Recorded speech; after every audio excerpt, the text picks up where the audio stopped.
Hey guys, Beagrum here. So, it's been wild. I am no longer a part-time cosmetology student. I am now a full-time Cosmo student. So I am there all day. Which is a little bit much, but hey, it cuts a full year off my program. Which is awesome. And I have decided that since this whole updating every Wednesday thing just doesn't quite work, that I am going to just kind of update when I can, hopefully at least once or twice a week, because I'm just going to start recording videos and posting them. I'm not going to worry so much about putting up the credits and all that jazz, because my editing software is still a little bit awkward. So hopefully I can get this to work out. So, today's video is a part 2. Well, I say today's video. Today's video is 2 parts. Part 2 is already up. Part 1 is already up. Goodness. I just can't talk all of a sudden. Part 1 is up. It is my review of the 1982 classic Poltergeist. Which I actually have on in the background right now, so hopefully it's not like really distractingly loud. Part 2, which I'm recording now, is a review of the remake. So, there's not much point in trying to keep this review spoiler free, because it is a lot like the original, and so I'm not going to. And I will put that in the title bar and everything. And I will let you know when I am getting into spoiler territory. So, here's the deal. I gave this movie, when I watched it, something around the area of a 7 out of 10. There were aspects I liked, and aspects I didn't. And so here we go. Plot. Eric and Amy are a couple. They're looking for a new house for them and their 3 kids. Eric has just been laid off. How they're searching for a house, I do not know. But they find this little house, they buy it, and they move in, and right away they start weird things start happening. There's weird noises in the wall. They find that this thing of clown dolls, which I will never understand, clowns and dolls, and ridiculous. And weird things are happening. Turns out, that later on they find out that the house was built on a cemetery, but the bodies were not moved, just the tombstones, and the spirits of those people who were buried there have been disturbed. They can't move on. They are looking for a way to the other side, and they think they have found it in the family's youngest child, a young daughter, who they more or less kidnap, just like they did in the first movie, to try and find their way to the light, because being young and innocent and pure, they think that she will eventually go that way and they can follow her. The family contacts paranormal researchers. The paranormal researchers contact someone to come in. They eventually get the child back, the girl back, and everything seems okay until it's not. There is a brief fight for their lives, fleeing the house, which then blows up, and a few months down the road we see the family looking for a brand new house, and literally everything that the saleswoman is pitching to them as being a great thing, which many of us will view as great things, send this family quite literally running in the opposite direction. So, as I said, I gave this movie about a 7 out of 10. I do feel that was a bit of a generous rating, but there are some aspects of this movie that I like. We're going to start with the ones I don't like. the first thing I hate about this movie is just how freaking annoying the family is. Oh my god, they never stop fighting. The husband is a snide jerk. The oldest daughter is such a stereotypical teenager. Yes, you know what, I know. I have teenage brothers. I live surrounded by teenagers. Some of them are jerks. But you know what? This is ridiculous. This is so pandering to the over-entitled millennial stereotype. It's not even funny. Stop it. You're not cute. You're not clever. I mean, you really?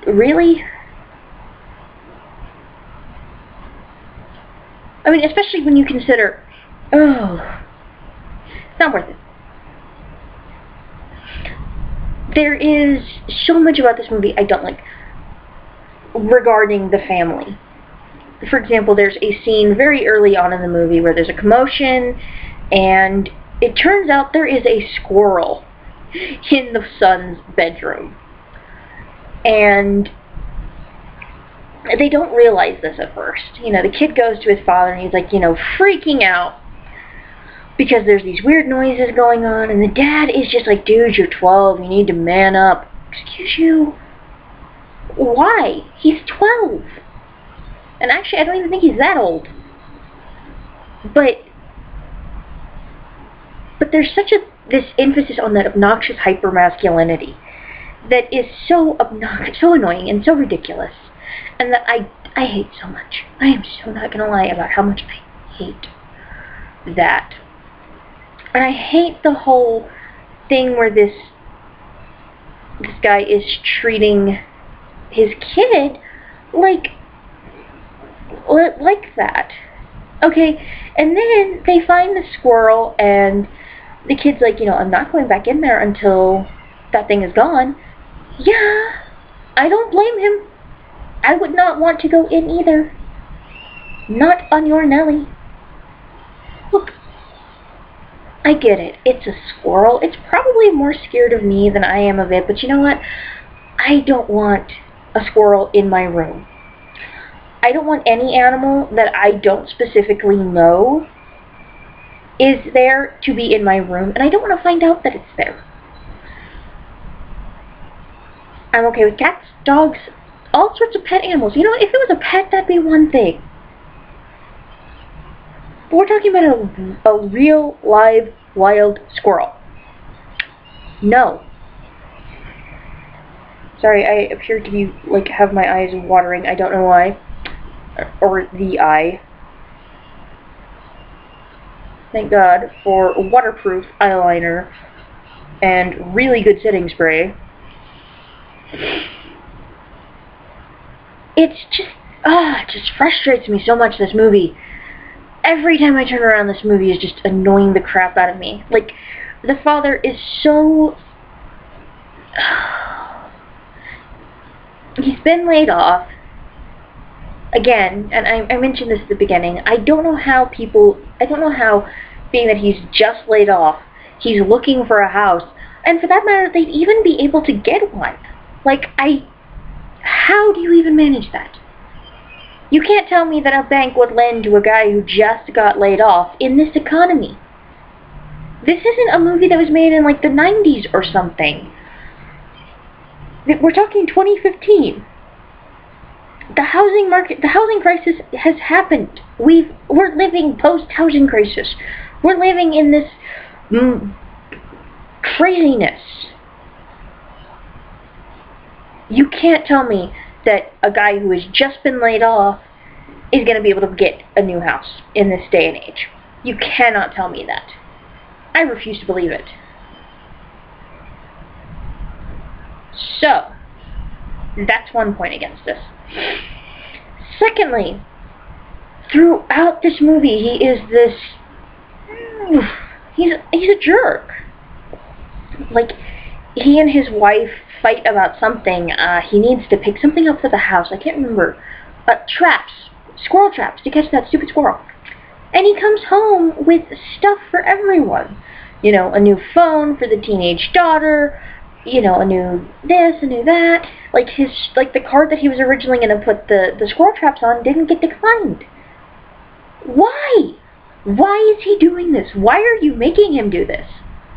Why is the person who wrote this movie, directing this movie, making this guy such an unlikable shit? And why are they making the whole family like this? You know? Everything about this is ridiculous. The paranormal investigation group comes in. Most of those characters there are really likable. But there's this one guy who is just a jerk. Just a jerk. And so many weird things happen to this guy. So many things happen to this guy that I'm like, because he's such a jerk in this one moment to this one kid who is visibly distraught. It's after the girl has been kidnapped. The investigation group has just gotten in. And this guy, the son, is blaming himself.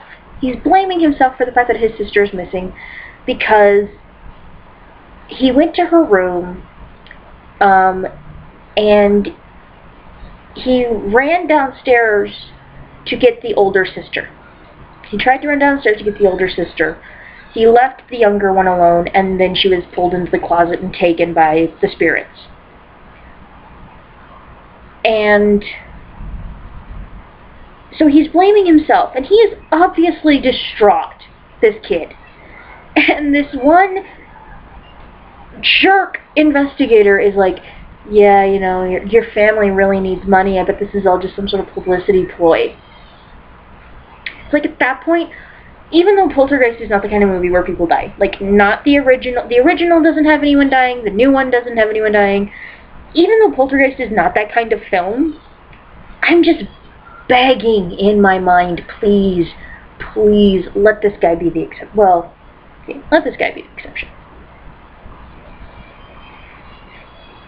Still watering, no idea why. It's just so ridiculous how they do this whole thing with that. And I hate it. Oh my god, do I hate that.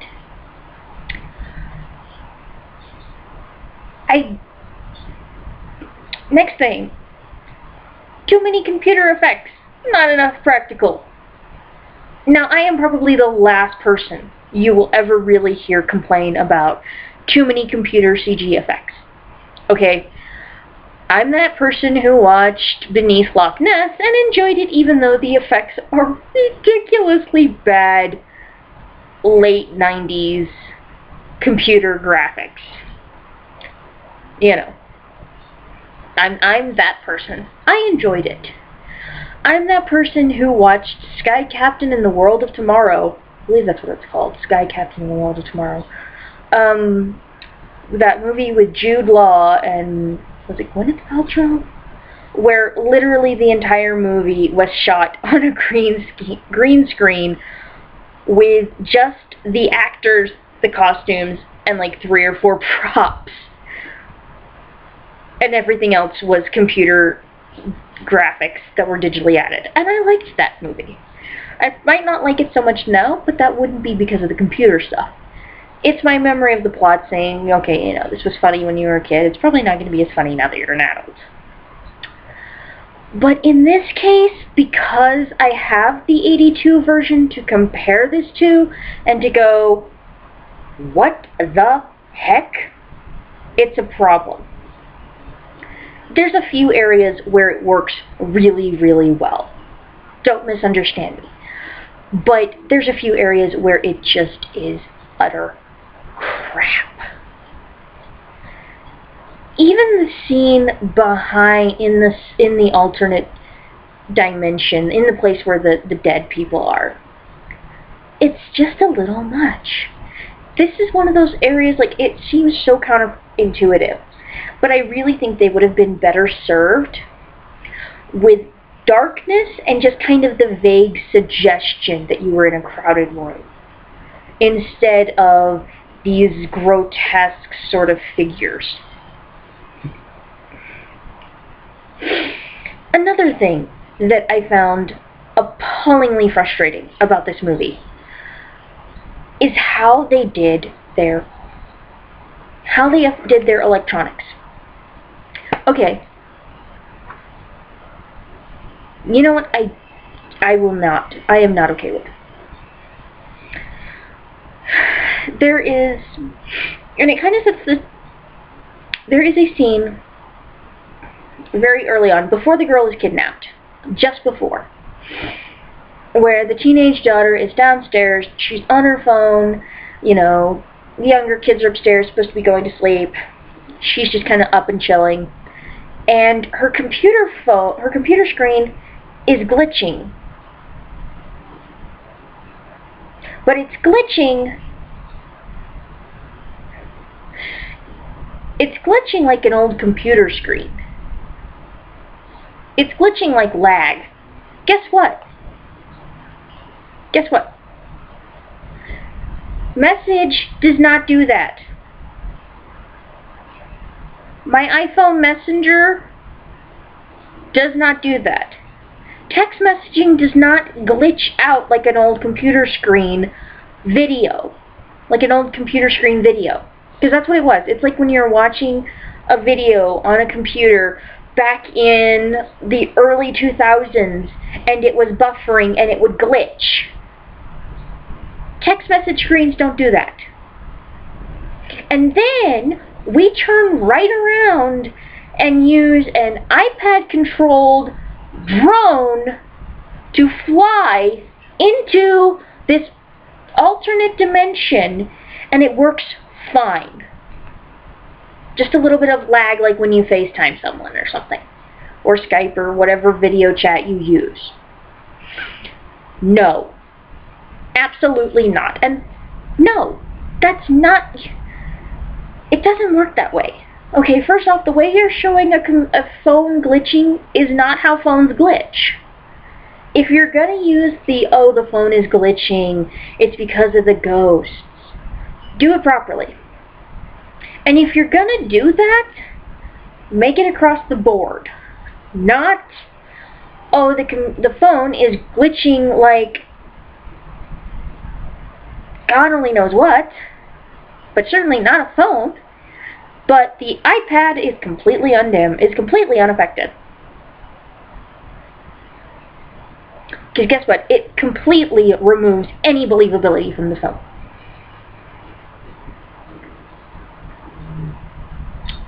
However, for all that I hated this, for all of the things I don't like about this movie, all the things that just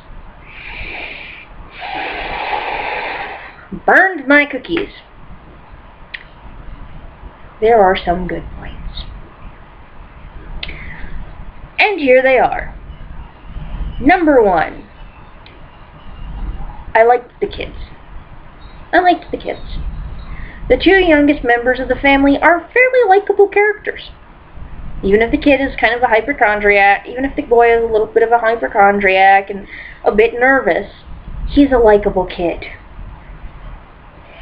Number two, in Poltergeist, the original, there's a scene in which one of the investigators bites into a chicken leg and there's maggots and he gets to watch his face decompose. In the remake, the father dumps about half a bottle, small bottle, but still half a bottle, of, I believe, whiskey into his coffee mug and starts to drink. And then spits it out because it's turned to like mud or muck or something. I can't remember exactly. And then, and this was where I kind of liked it. Well, actually, I liked it full stop. And then in his reflection in the sink faucet, he gets to watch his face decompose. At which point he dumps the coffee mug and pours out the rest of the alcohol. Couldn't have happened to a better person. We're on three. Three, I liked when the investigator is trying to put the camera in the little girl's closet, and there's this big hole, and the drill, the electric drill gets pulled through, cord and all, and the idiot puts his arm in the hole. And then the drill starts coming out, and he gets to watch it get closer and closer, and then all of a sudden nothing happened. Complete reset, everything's fine. And I like that just because that's as close to as a Poltergeist movie is going to get to killing its character, and he was an annoying character that I hated. I love Kerrigan. I love the guy that the investigative team calls in. The guy who is like a parody of Ghost Adventures and Ghost Hunters and all those fun paranormal investigation shows that I shamelessly watch and mock. Because that is awesome. Okay, that was so cool, and it was a great addition. If you're gonna update a film and you're gonna do this, that's the kind of update that you want to add. That's the kind of stuff that you want to put in there. Not cell phone glitches that don't act like cell phone glitches. That will never stop being annoying to me. Ever.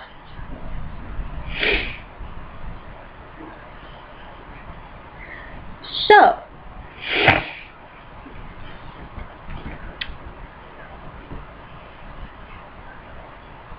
I liked all of those things. But the thing that saved this movie for me, the thing that gave it a 7 out of 10 instead of a 6, was the fact that it's the brother who saves the sister. The little brother is the one who saves his younger sister. The youngest son is the one who saves his sister. He faces his fear, he goes in there, and he saves her. That was amazing to me. I loved that, and it was so great. It almost made up for everything I hated. However, I still put it as a 7 out of 10, and I still told my friend that I would probably never watch it again. I do intend to stand by that. Yes, I know, I've said similar things. With Lords of Salem, I said it made me deeply uncomfortable, although I did say I would probably watch it again. I did say I wouldn't read the book again. Here we are months later, and I own it, and have read it twice now. But this is one of those areas where, as much as I think the good things save the movie from being completely horrible, and as much as it's not the worst rating I've ever given a film, from a purely personal standpoint, it's not enough to save the movie. Yes, I give it a 7 out of 10. Because they kept enough of the original plot for it to be enjoyable. They added enough good stuff that it was a decent update. But they failed enough that when you have the original, it really kind of tanks it down from a 7 out of 10, which it would have been if it was just the only one or the first one, and tanks it down to about a 5. So, final review, final verdict. The Poltergeist remake is not completely, unforgivably terrible. It does still suck. Watch it or don't, but know that it will never, ever begin to compare to the original. Never, in a million years, will this compare to the original. It's just not going to. And the fact that we have the original to compare it to is what will always kill the remake. I mean, what can you say? It sucks. When you can compare it to the original, which has a loving family, fun moments, scary moments, okay, not exactly scary, but fun moments, scary moments, intense moments, great effects that still stand up really well. You just can't win with that. You just can't beat that. So, final verdict, I give it a 5. Just because compared to the original, a 7 out of 10 just isn't good enough. Like and subscribe. This is B. Grimm, signing off.